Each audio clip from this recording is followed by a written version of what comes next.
இந்த வீடியோ மட்டும் ஸ்கிப் பண்ணிட்டீங்கன்னா நீங்கள் செம்மையாக ரெக்ரெட் பண்ணுவீங்க. நான் சொல்கிறேன், இந்த 2 வேரியேஷன் போட்டிங்கன்னு வைங்களேன், பைசப்ஸ் கிளின்னு கிழிஞ்சிரும். இது என்னோட பர்சனல் ஒர்க் அவுட்ஸ். ஆனால் உங்களுக்காக நான் இது ஃப்ரீயாக ஷேர் பண்ணுறேன். நம்ம ஃபர்ஸ்ட் வேரியேஷனுக்கு இந்த மாதிரி ஒரு ஈஸி பார் எடுத்துக்கலாம். அது கூடவே ஒரு 5 kg பிளேட்ஸ் 2 ஆட் பண்ணிக்கோங்க. இந்த ஒர்க் அவுட்டோட பேர் 15x3. கவனமாக கேட்டுக்கோங்க. கீழே இருந்து ஹாஃப் கேர்ள்ஸ் வந்து 15 ரெப்ஸ் போட்டுக்கோங்க. அதே மாதிரி மேலே இருந்து ஹாஃப் ரெப்ஸ் 15, அதுக்கப்புறம் ஃபுல்லாக 15 ரெப்ஸ் போட்டுக்கோங்க. டோட்டலாக 45 ரெப்ஸ் போடணுங்க. நடுவில் ரெஸ்ட் எடுத்துட்டிங்கன்னா இந்த ஒர்க் அவுட் வேஸ்ட்டு. மனுஷங்களுக்கு சிவிக் சென்ஸ்ன்றது இல்லை. அப்படியே ஃப்ரேமுக்கு நடுவில் ஜம்ப் பண்ணுறான். சரி, ஒரு வாட்டிக்கு துரத்தி விட்டேன்.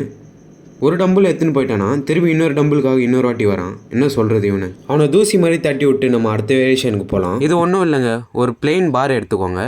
அந்த பாரில் வந்து உங்களால் எவ்வளோ வைடாக பிடிக்க முடியுமோ அவ்வளோ வைடாக பிடிச்சிட்டு பைசப் கர்ல்ஸ் 15 ரெப்ஸ் போடணும். அதே மாதிரி க்ளோஸ் கிரிப் வச்சு 15 ரெப்ஸ் போடணும் வித்தவுட் எனி பிரேக். ஏன்னா பிரேக் எடுத்திங்கன்னா அந்த மசில் டென்ஷன் இருக்காது, க்ரோத்தும் ஆகாதுங்க. அடித்து சொல்கிறேன், இந்த 2 வேரியேஷன் பக்காவாக இருக்கும். ஒர்க் அவுட் ரிலேட்டடாக வீடியோஸ் வேணும்னா கீழே கமெண்ட் பண்ணுங்கள்.